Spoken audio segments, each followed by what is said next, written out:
My brother moved into my house temporarily 2 years ago. He's still here. I need to vent. I need advice. I need someone to tell me I'm not the asshole here because my entire family seems convinced that I am. 2 years ago, my brother Marcus called me in tears. He, his wife Jennifer, and their 3 kids were being evicted from their rental house. The landlord was selling the property. They couldn't find anything affordable in time, and they had nowhere to go.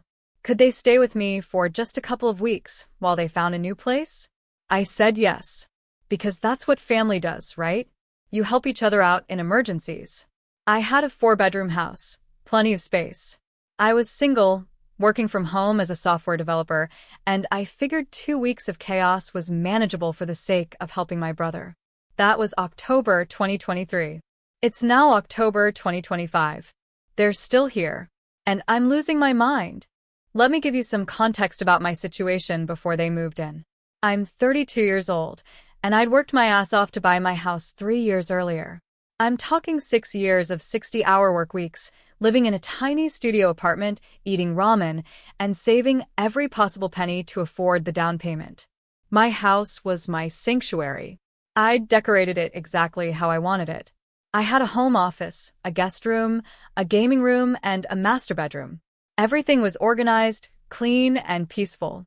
It was my space, earned through my own hard work. I'm not going to pretend I'm perfect. I'm pretty introverted, I like my routines, and I value my alone time. But I'm also not unreasonable. When Marcus called about the eviction, I didn't hesitate. Family helps family. Marcus is 29, 3 years younger than me. We were close growing up, but we'd grown apart as adults. He and Jennifer got married young, like 20 years old, and immediately started having kids. They now have 3, Aiden 8, Sophia 6, and Mason 4. Marcus works in retail management, making decent money. Jennifer was a stay-at-home mom by choice. Together, they made enough to get by, but they'd never been great with money. There were always new gadgets, family vacations they couldn't afford, impulsive purchases. But that was their business, not mine, until it became my business. The first month, when they moved in, I converted my gaming room and guest room into bedrooms for them. Marcus and Jennifer took the guest room. The 3 kids shared the gaming room with bunk beds we hastily set up, and I kept my office and bedroom. The first week was actually okay. Everyone was on their best behavior. Jennifer cooked dinner to thank me. Marcus helped with yard work. The kids were surprisingly well-behaved, probably because the situation was new and a bit scary for them. Week 2, things started to slip. The kids got more comfortable and louder. Toys started appearing in the living room. The shared bathroom became a disaster zone. But I told myself it was temporary.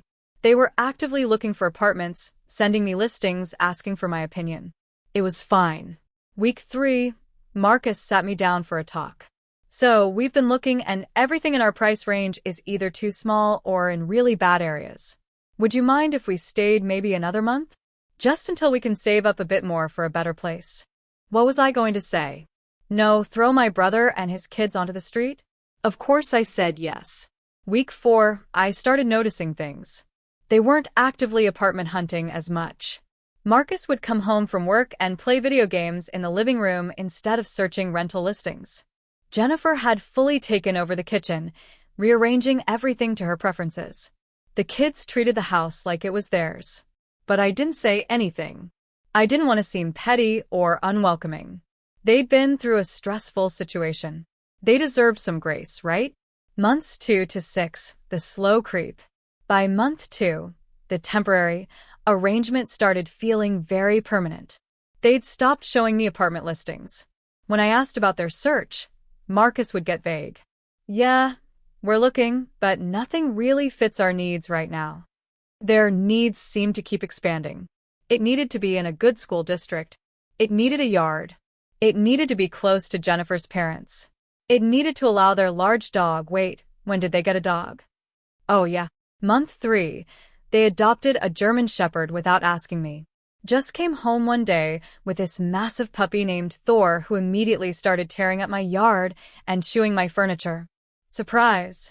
The kids have been begging for a dog, and we found this great deal on Craigslist. You don't mind, right? You have such a big yard. I did mind. I minded very much. But they'd already done it, the kids were already attached, and I didn't want to be the villain who made them give up their dog. First mistake. By month 4, I'd lost all personal space. My living room was covered in toys. My kitchen was reorganized to Jennifer's specifications. My TV was always occupied by the kids' shows or Marcus's gaming sessions. I couldn't work from home in peace because there was constant noise. I tried to talk to Marcus about timelines. Hey, it's been 4 months. What's the plan here? We're still looking, man. But rent prices are insane right now. We're trying to save up for a bigger deposit. You're really helping us out. We're so grateful. The gratitude always shut down the conversation. How could I push back against gratitude? Month 5, they stopped contributing to household expenses. In the beginning, Marcus had given me $500 a month to help with groceries and utilities. Then it became $300. Then $200. Then nothing. When I brought it up, he looked offended. Dude, we're family.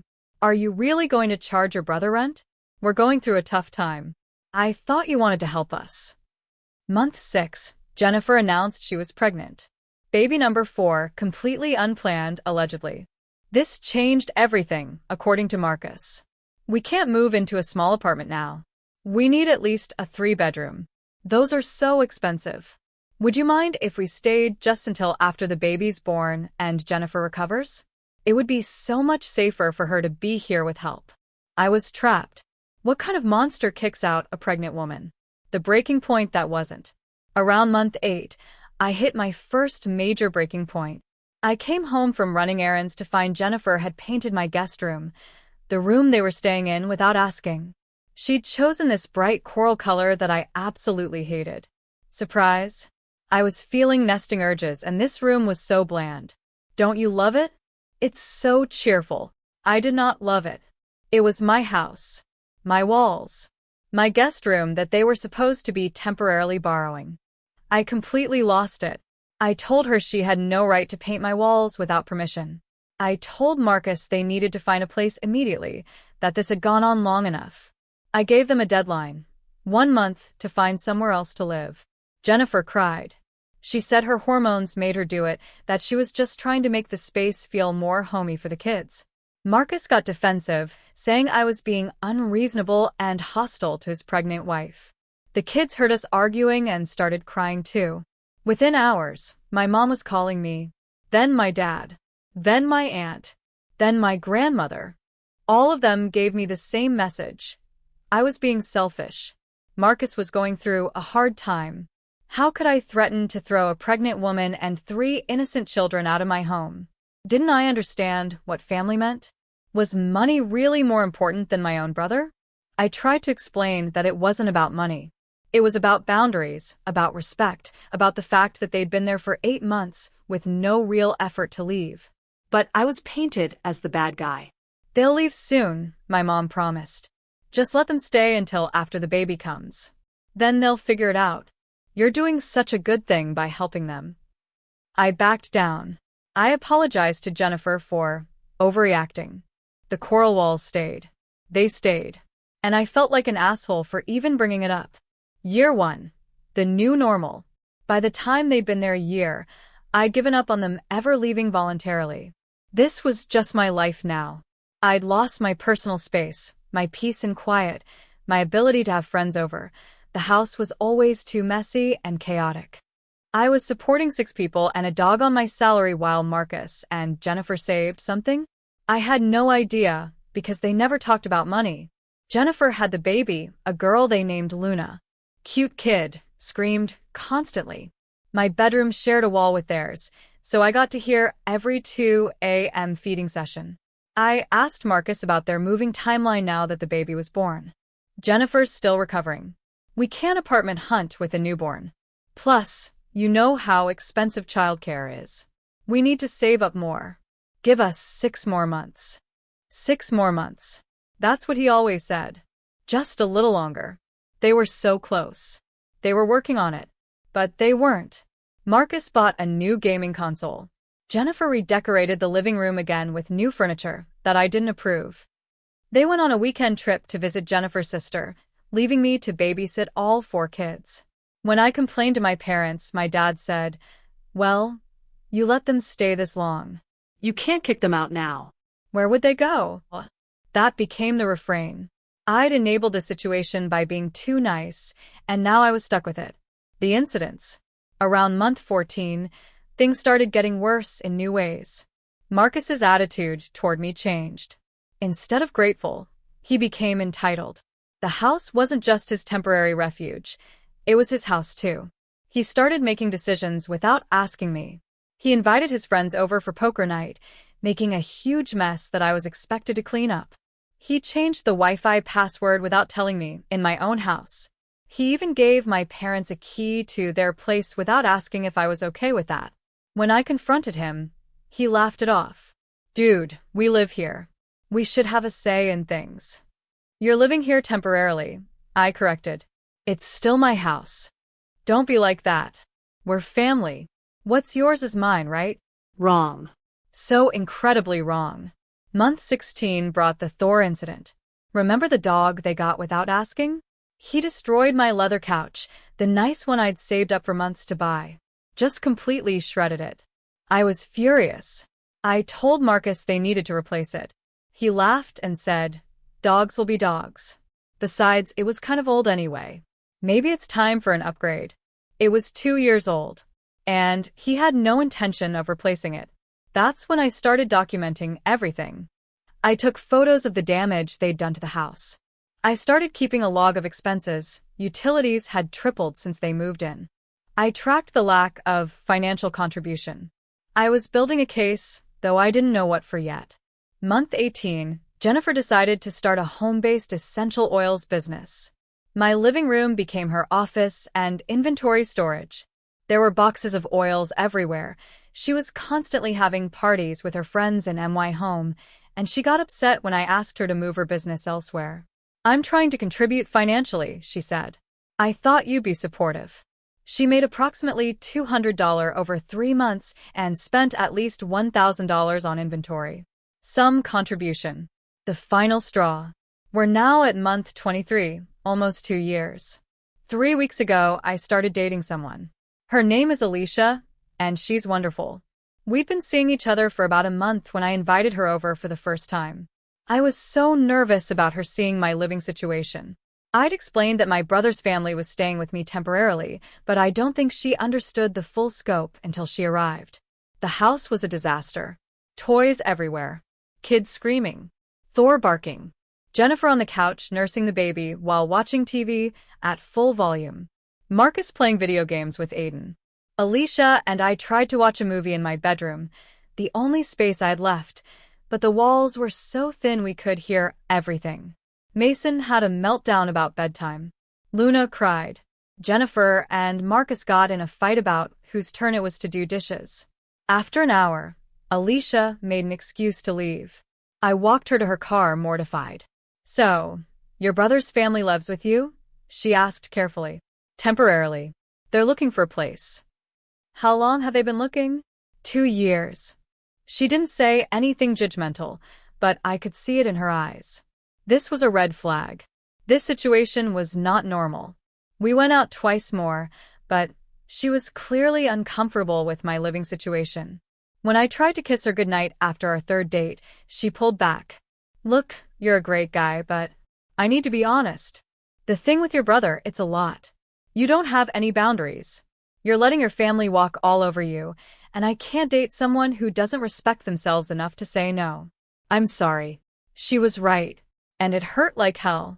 That night, I went home and found Marcus had eaten the nice steaks I'd bought for dinner with Alicia that weekend. Steaks I'd specifically labeled with my name. When I confronted him, he shrugged. "I was hungry. What's the big deal? We share food." Those were $30 steaks.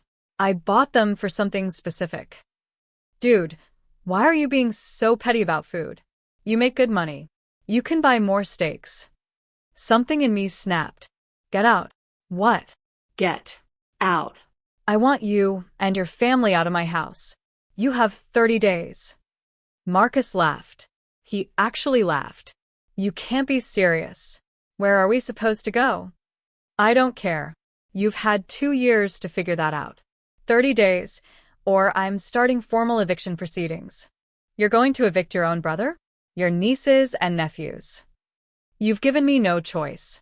You've taken advantage of my generosity for 2 years. You've damaged my home, disrespected my space, driven away someone I cared about, and you're not even looking for your own place. This ends now. Jennifer appeared, baby on her hip. What's going on? Your brother-in-law is kicking us out, Marcus spat. Throwing us on the street over some steaks. It's not about the steaks, I said, voice shaking with rage I'd suppressed for 2 years. It's about the complete and total lack of respect. It's about you treating my house like it's yours. It's about promising it was temporary and then settling in permanently. It's about taking and taking and taking without ever giving anything back. I'm done. The crying started immediately. Jennifer sobbed that they had nowhere to go. The kids heard the commotion and started panicking. Marcus called me a selfish asshole and stormed out. Within an hour, my phone was blowing up. My parents, my siblings, my aunts and uncles, even my grandmother, all of them calling to tell me what a horrible person I was. How could you do this to your brother? Those poor children. What kind of person throws out a mother with a baby? You're destroying this family. I tried to explain, but no one wanted to hear it.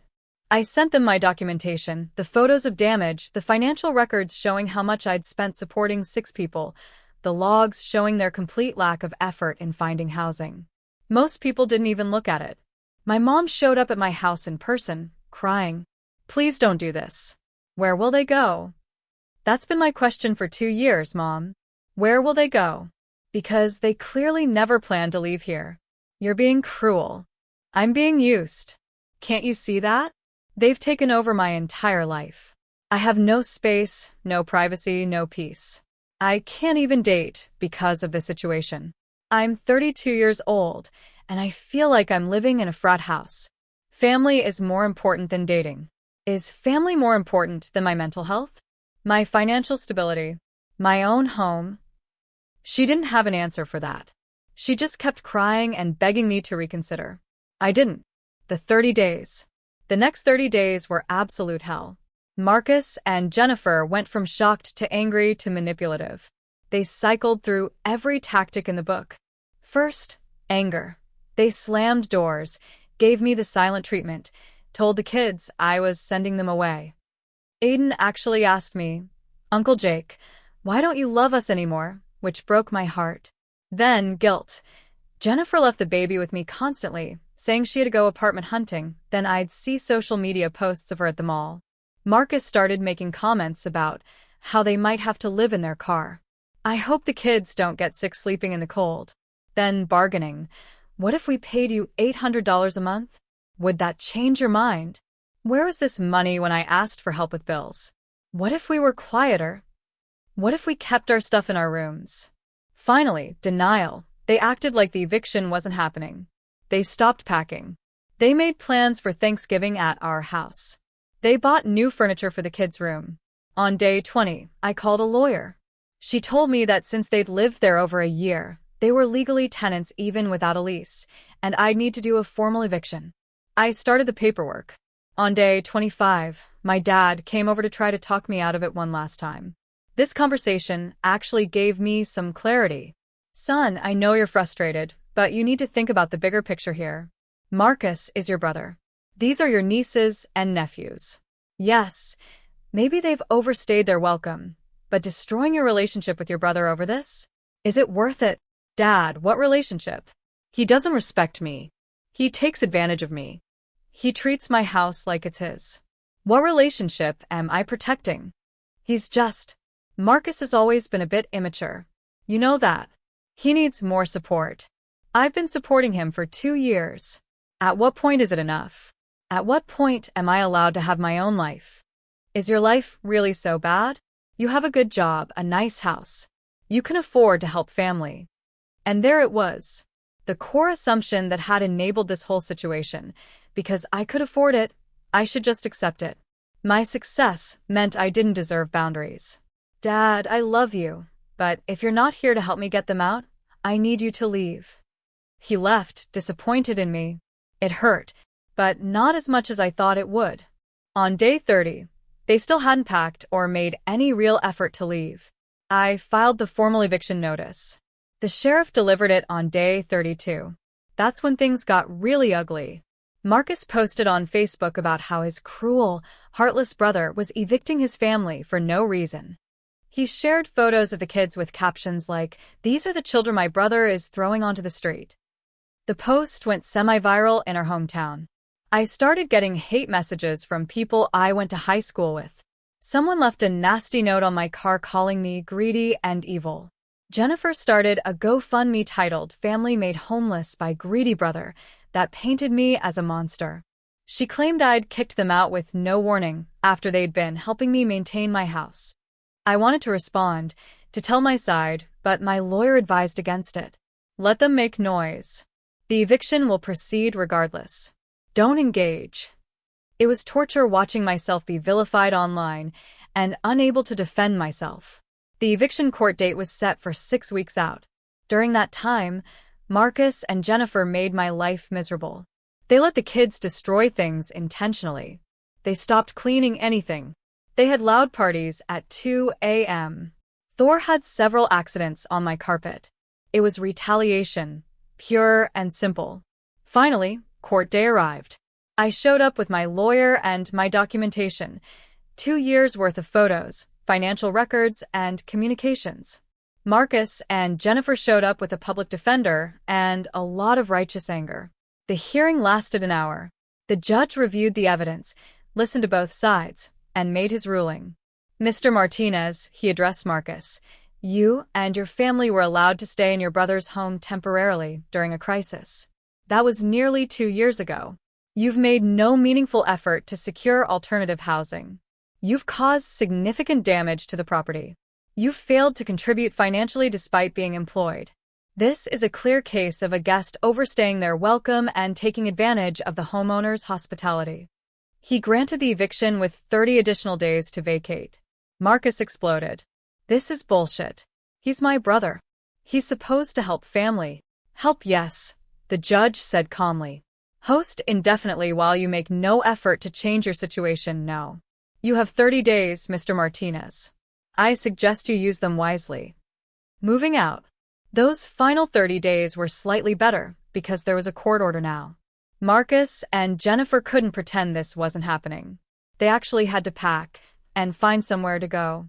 Turns out, when forced to, they could move remarkably fast. Within 2 weeks, they'd found a 3-bedroom apartment in an okay part of town. It was small, and they complained constantly about it, but it existed. See, I wanted to say, you could have done this 2 years ago. They'd also saved money, about $15,000. They'd been able to save that much because they weren't paying rent or utilities while living with me. That stung. They could have been contributing all along. They just chose not to. Moving day was awkward and tense. My parents showed up to help them, shooting me disapproving looks the whole time. Marcus didn't say a single word to me. Jennifer cried dramatically while packing up the kids' rooms. As they were loading the last boxes, my mom pulled me aside. "I hope you're happy. You've torn this family apart." "Mom, they tore it apart by taking advantage of me for 2 years. I'm just the one who finally said enough. Family is supposed to forgive. Supposed to help each other. I did help. For 2 years. How much longer should I have sacrificed my entire life for them?" She didn't answer. She just hugged Marcus and left with them. They've been gone for 3 weeks now. My house is finally quiet again. I've started repainting the rooms they destroyed, replacing the furniture they ruined, deep cleaning every surface. The financial damage is significant. I estimate they cost me close to $60,000 over 2 years between increased utilities, food, damage to property, and wear and tear. I'll never see any of that money back. The emotional damage is worse. My relationship with Marcus is completely destroyed. He's told everyone who'll listen that I'm a terrible person, and half my extended family believes him. Thanksgiving is coming up, and I'm not invited to my parents' house. Marcus will be there with his family, and they don't want drama. Some family members have reached out privately to say they understand why I did what I did, but they can't say so publicly because they don't want to be ostracized too. The family pressure to enable Marcus is that strong. But you know what? My house is peaceful. I can work without constant interruptions. I can have friends over. I've been talking to Alicia again, and we might give things another shot now that my situation has changed. I'm sleeping better. I'm less stressed. I have my life back. Was it worth losing half my family over? I honestly don't know. Some days I feel guilty. Some days I wonder if I could have handled it better. Some days I think I should have just let them stay indefinitely to keep the peace. But then I remember what my therapist, yes, I'm in therapy now, told me. You can't set yourself on fire to keep other people warm. You gave them 2 years. 2 years of your home, your money, your peace. That's not nothing. That's actually extraordinary. The fact that they responded to that generosity with entitlement and disrespect tells you everything you need to know about their character. The questions I'm left with. I'm posting this because I need perspective from people outside my family. People who don't have decades of family dynamics clouding their judgment. Was I wrong? Should I have let them stay longer? Was there a better way to handle this? My family says I'm selfish and cruel. My therapist says I did the right thing. I'm somewhere in the middle, feeling guilty but also relieved, sad but also free. I gave my brother everything: a roof, food, support for 2 years. He gave me nothing but disrespect and entitlement. But he's still my brother. Those are still my nieces and nephews. Did I do the right thing? Or am I the villain everyone thinks I am? Edit 1. Some people are asking why I didn't charge them rent from the beginning or set clearer boundaries earlier. You're absolutely right, I should have. That's on me. I was conflict avoidant and too worried about seeming like a bad person. By the time I realized how bad it had gotten, changing the dynamic felt impossible. Lesson learned, painfully. Edit 2. For those suggesting I sue them for damages, my lawyer says it's probably not worth it. They clearly don't have money, and even if I won a judgment, collecting would be nearly impossible. Sometimes you just have to take the loss and move on. Edit 3. I've gotten some messages saying I should reconcile with Marcus before it's too late. I appreciate the concern, but right now I need space. Maybe someday we can rebuild a relationship, but only if he's willing to acknowledge what he did wrong. So far, he's shown zero accountability, so I'm not holding my breath. Edit 4. Update on Alicia. We had coffee yesterday and talked for 3 hours. She apologized for bailing on me before, said she could see I was in an impossible situation. We're taking things slow, but I'm cautiously optimistic. Having my house back has made me realize how much of myself I'd lost in those 2 years. I'm rediscovering who I am when I'm not constantly drained by other people's needs. Thanks for listening to my story, Reddit. Even if you think I'm the asshole here, it helps to just get it all out.